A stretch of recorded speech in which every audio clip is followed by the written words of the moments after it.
Hallo, hallo. Hører dere meg nå? Ok. Vi har sett veldig mye interessant her nå, og jeg må bare si det er... Nei, jeg holder den på norsk.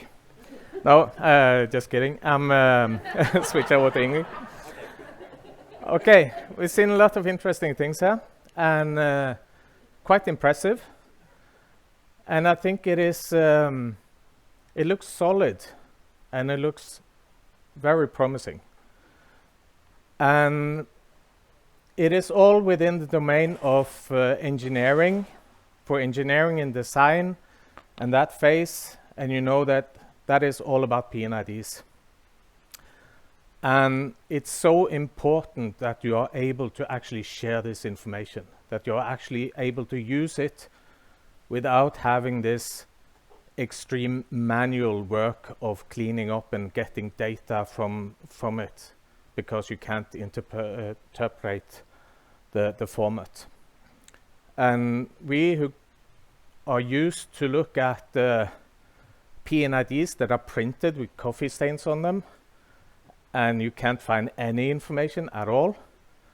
And then you got some PDF files that are non-searchable.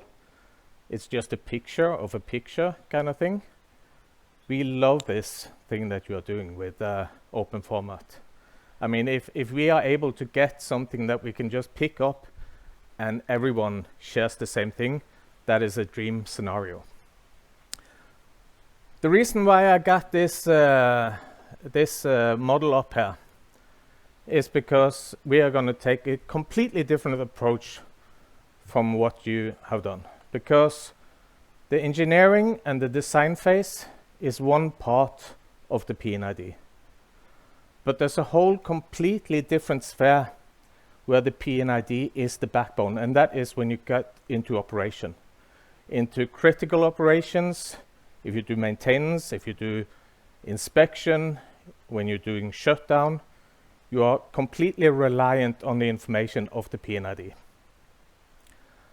And I'm coming from Visco, which is a visualization company. We have a saying that is creating visuals, making sense. And the making sense part means that it got to tell you something. That's why we do it. And we need to rely on the P&ID, and we need to use the P&ID. And we are working, our main customers, or only focus area is the owner-operators. So when the owner-operator says, this is the format that we use, we say, okay, because that's what we have to do, right? So we need to be able to handle any kind of format. So when you got this, you reached out and say, Dixby, we're going to try to make that a common format that everyone can use. Of course, we need to be able to handle that. So that is why we are in this, because we are not an engineering company. We are not doing the engineering. We are not creating the P&IDs. But we thought it's a fun challenge to see if we can actually use the P&ID directly now on such short notice. So we picked up, and we are not that into the part that you did earlier here with changing things, because we will never change the P&ID. For us, that is the source of truth, right? So we need to be able to handle it. We need to be able to represent it and use it for the rest of the community who needs it during the whole operational phase, which is the whole area that we operate in. So what we did is that we started with one of the versions that we got, and we just stuck with that because we need to be able to show it, we need to be able to do something with it. So let me go into an overview here of the platform in a very technical part. You can see everything here is in, so you can see where everything is in the platform, and all the details are here with nuts and bolts and everything that you need. So we were hoping that there was a model combined with the PDF and P&ID that we got, but no such luck. So we Not in this first demo, maybe in the next. Yeah, so we just created this platform to cover the P&ID. Not entirely from scratch, but we did some cheating in the background with actually combining the information on the P&ID with the 3D environment of a platform to be able to demonstrate how you actually use this in a real context. So we want to focus now on how do you need the P&ID to be able to actually use it in operation, because that hasn't been covered here yet.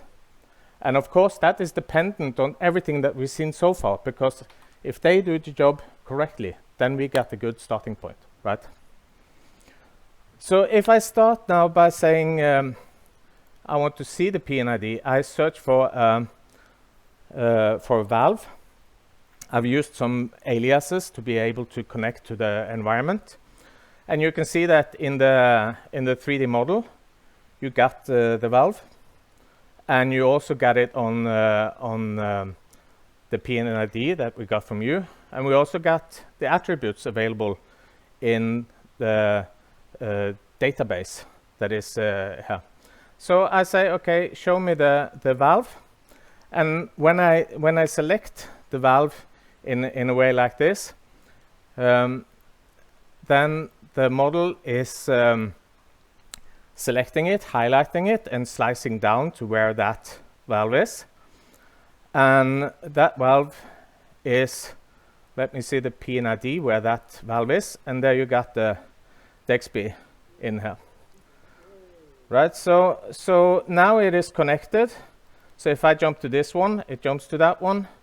Everything is in here. So if I select something in the 3D, if I select it on a work order, if I got it in inspection job package, it will find automatically so everything there is connected. So what do I need apart from this? Now the fun starts, and that is, can we treat this like we would do with any other P&ID? So the first thing I want to show is that if I say, yeah, I want to see the whole platform again, I don't want to slice down to that area. And I want to see everything that is on the P&ID. So here is the P&ID represented in 3D, right? So now you got a very good starting point. So the only thing you see in the 3D view now is what's represented on the P&ID. We pick up everything from there. If I want to check, okay, what is the data quality here? Because you got the database, you got the work orders, you got the 3D, you got the P&ID. Okay, so is it hanging together? And we do a quick check here. And it's color-coded what is only in the P&ID, what is in the P&ID and also in 3D, what is in the central tag database and also in the P&ID, and so on. So you can hold that up against all the data sources you have and do a quick test and see what is the data quality that you got here. So that is a practical way of doing it. So you can see that. Another thing is that you use the P&ID itself to isolate what you are actually looking at. If I want to see, okay, so how does this relate to the rest of the platform? I can do just a quick of the elevations here. I can do that a bit transparent, so I can see it through. If I select everything on the P&ID, everything is getting outline. I can do that a bit more powerful if I want to get close, so that you can see where is it going through the different elevations and stuff. So now you got the P&ID that is fully functional and can help you to find exactly what you're looking at in an easy to use way. So what else can we do from this? I can say that I'm interested in seeing what is actually on the P&ID. So I can take, let me take this search for the same valve. And then I can see it's inside the central tag database. Now this is just the attributes here. As a user, I'm not interested in 250 different columns with attributes. So I just go in here with a selection and say these are the ones that are interesting for me as an inspector or as an owner maintenance operator. I can see everything here that is in, or I can choose only the since this is the DXP CTDB that we created just for this demo. It's got only the items that are on the PNID with the attributes there. So then I would say that yeah, we can actually handle the DXP format, and it is a nice and clean way of doing it. So how can we use this? And I want to show some use cases that are quite common.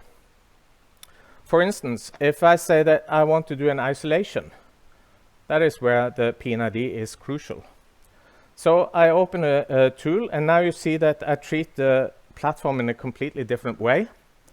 I've isolated only the pipes, the vessels, and the equipment that is relevant for doing an isolation of a flow.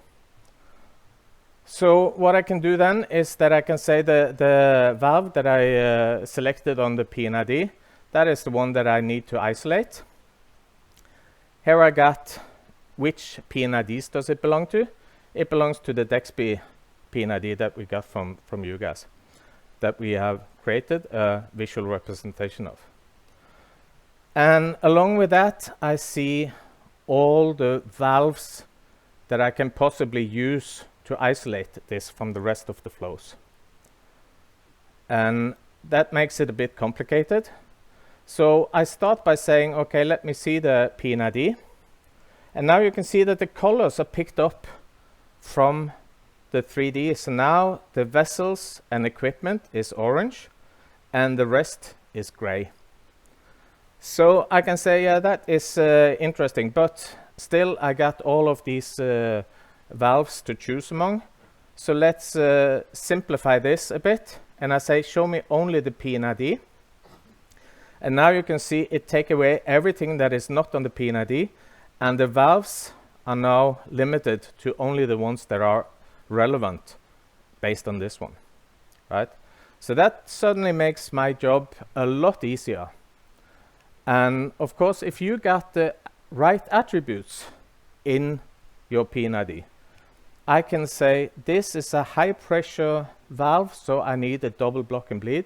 This is high temperature, so I need to be careful with this and that, and all that information.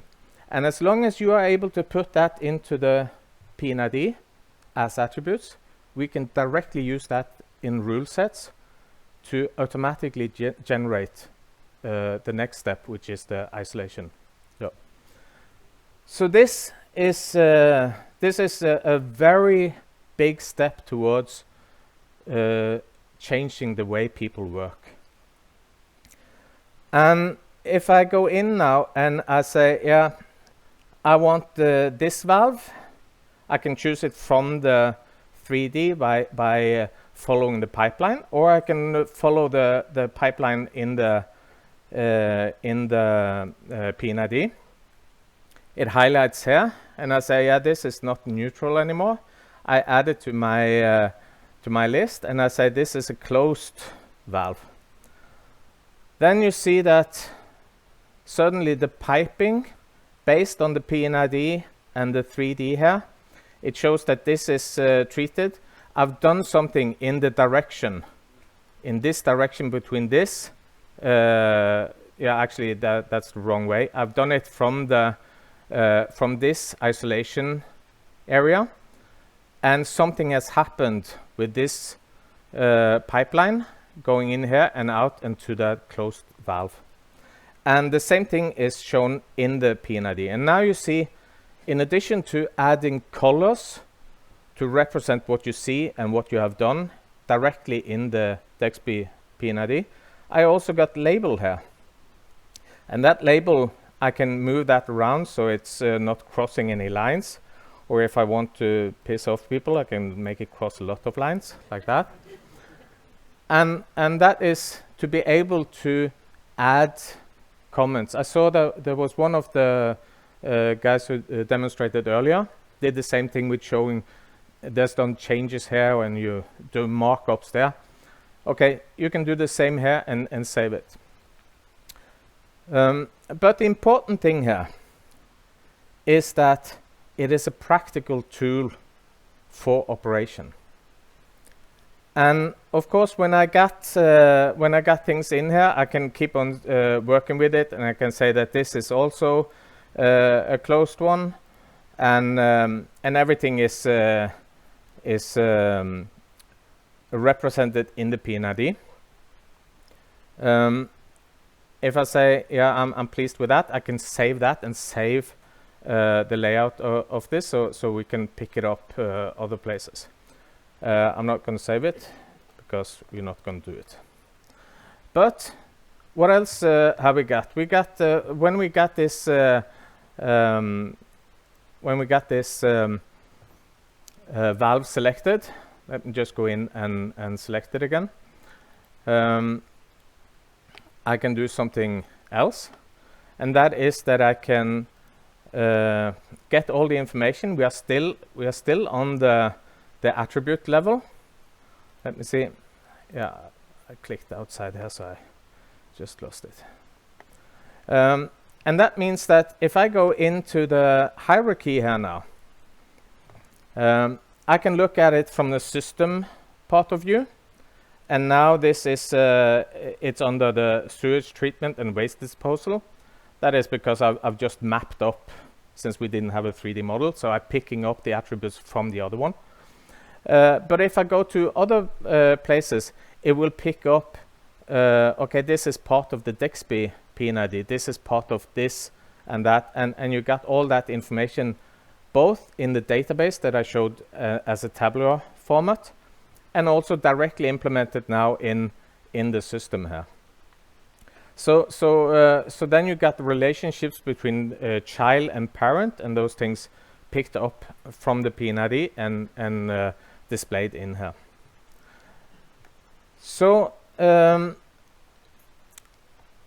actually, I wanted to show these things because it is a major part of the life of a PNID to be in production, to be in operation, and to be able to pick it up for us. If we can get that instead of something that we need to adapt to or change to, that is crucial. I got a different example. Just it's the same thing. If I'm going to do maintenance, again, I changed the complete part of the digital twin here for fit for purpose thing. Now I want to see where do I have different work orders. So let me scroll back to, because I got I only got a reference file. It's not connected to any live data. So let me show a bit back in time, so I got some information. So if I go in here and I say I got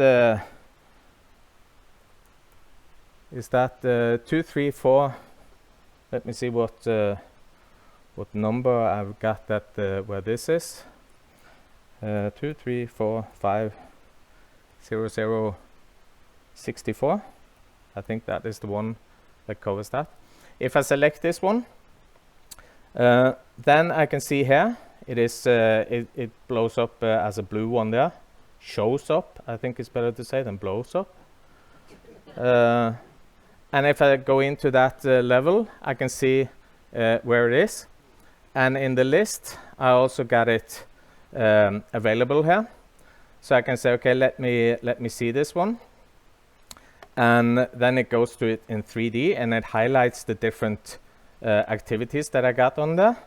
And of course, if I select that one, it flies to it, and it's got direct connection back to the PNID again, right? So then you got everything is connected, it's inside, and it's treated just like we would do with any other PNID. So for me, I see we didn't put in a drawing frame here because that was actually not part of the version that we had. And that is extremely important to us. We don't change anything. What you deliver is what we show, right? And that is the way you have to treat the PNIDs because they are the source of truth. They're supposed to be there. So this is just a quick, very quick demonstration of when you are ready with that format and all the beautiful presentations we saw earlier today that makes it easier for people to actually exchange and use that format and enrich the information that is available. We have a very user-friendly way of treating it for the rest of the lifetime for that. And I just want to say to Kenneth, the guy who talked first, the very first guy who talked, he said that digital twins underperform. And I said that the secret there is you have to choose the right digital twin. Then you don't have that problem.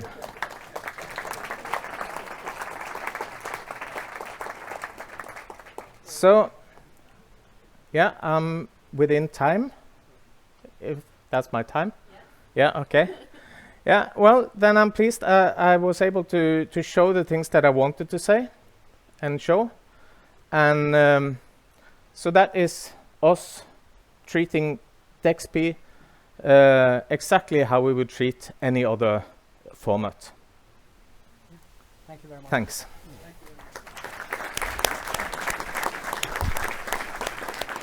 Thank you so much, Tore, for giving us a chance to see how this is actually practical in use, in operation. That is also always a good reminder. Yes, thank you so much. Any comments from the technical committee? Yeah, it sounded like you said that you didn't take a lot of time to read the files and visualize it. Was it easy to consume the DXP test files that you got? Yeah, it's not something we do normally, but yeah, it was manageable. But there were some discrepancies in the file that we actually created a full error report on the file format that we got from you. So you can get that back with... Very good. So. Okay.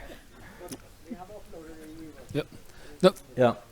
Yeah, so I wanted just to credit you guys for making a really nice visualization example of the data and also underpinning the point that if the data is structured, the job for you guys to make good visualizations for end user experiences is so much easier and you get high quality data for really important business tasks. Yeah, so definitely. Thank you for that. Just a quick question. Can you connect this to SAP, to SAP? Yes. That is what we do. So. And just a final nostalgic kind of reflection from me. This was kind of 25 years ago, digital twins. My first job was kind of trying to enrich the 3D models which we use, because these are a very good example of use cases where you use information to benefit and kind of get more information about combining information for kind of real use cases. So I think that's elaborating on Jan Øyvind's commentary is kind of very, very good. So a bit heartwarming. So we are still 25 years down the line. That's good. So give a big applause for a heartwarming experience, right? Thank you, Visco.